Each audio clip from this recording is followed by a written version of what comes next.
Have you ever asked yourself this question? Why do people want to learn? Well, that's what we're going to look at now. Before we do that, I just want to share with you a quotation that I've seen today. It says, "We learn and grow and are transformed not so much by what we do, but by why and how we do it." That was said by Sharon Salzberg. There are many reasons why we learn, why people want to learn. For teachers, it's very important for us to understand that. In our classroom, we might have 20, 25, 30, 50, 12 students. We need to understand, why are they here? Why do they want to learn? Now, I'm going to name a few reasons. They're not the only reasons why people want to learn, but just to make us think. Now, one of the reasons is for social reason. I believe that learning should be also social. We learn a lot with other people, but sometimes people come to college, vocational school, upgrading, because they want to meet people. They want to make new friends. So as institutions of learning, we have to make sure that they have the opportunity to make friends. So make sure they have activities, they can spend time together. That's very, very important.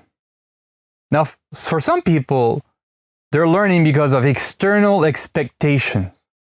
Their parents want them to go to college, for instance, to get a degree, to get a trade.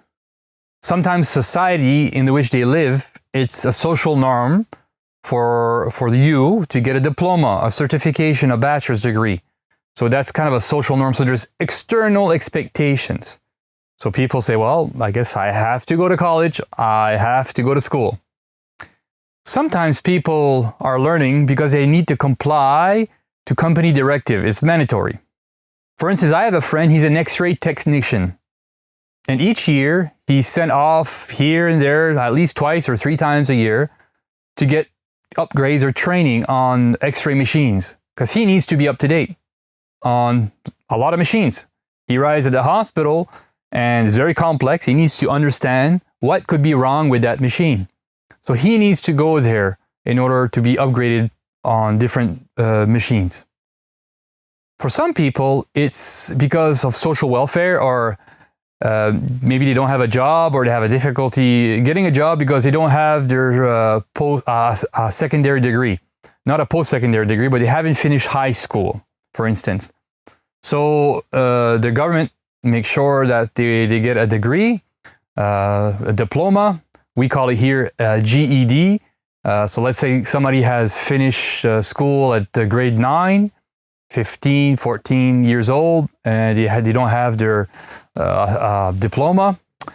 So the government would send them to get upgraded. So that's one reason why people are learning. For some people, they need to learn things in order to be able to help in the community. Recently, I've developed an online program for volunteers. They need to take that course in order to volunteer for a certain organization. So for them to work for that organization as volunteers, they need to take that course. So that's another reason why people need and want to learn. For other people, it's personal and professional achievement. Now, that's a good driver. They want to achieve something in their life, personally or professionally, and they realize that they need more education in order to do that. Sometimes it's to attain a certain higher status in society, because we know in some societies it's very, very important to have a diploma. If someone does not have a diploma, they're ranked here. If they have a diploma, then they're ranked here, and more diplomas, and they go. So for some people, that's what drives them. It's very extrinsic, of course, and we have to be conscious of that. Sometimes you get a promotion.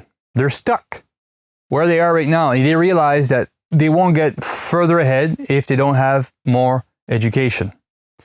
For some people, it's just to escape. Because, learning can be very stimulating, can be very good for the motivation, right? For some people, that's the reason why they want to learn. They're just there, they're bored of the routine and say, well, I'm going to learn something new. And for some people, it's just a hobby. They learn a hobby because it stimulates them. It's very good for the mind.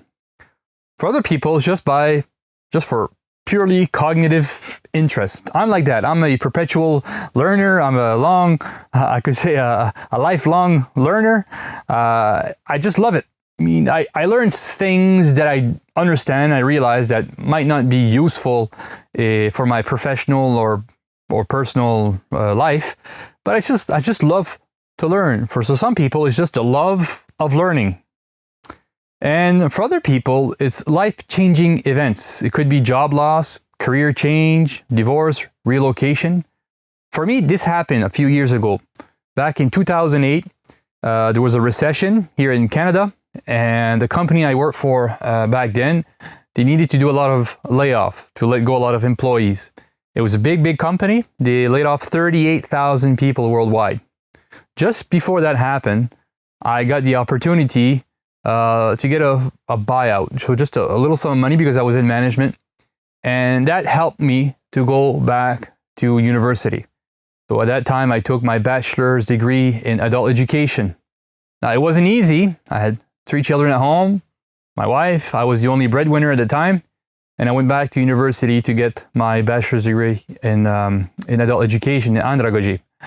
So that's the reason why I went back to school. I mean, of course, I love learning.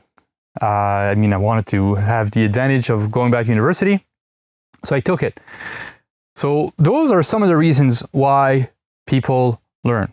So like I mentioned at the beginning, as teachers, we need to be aware of that, because you have many students in front of you, and the reasons why they're there to learn might be very, very different. But when we understand why they're here to learn, it'll help us to teach them.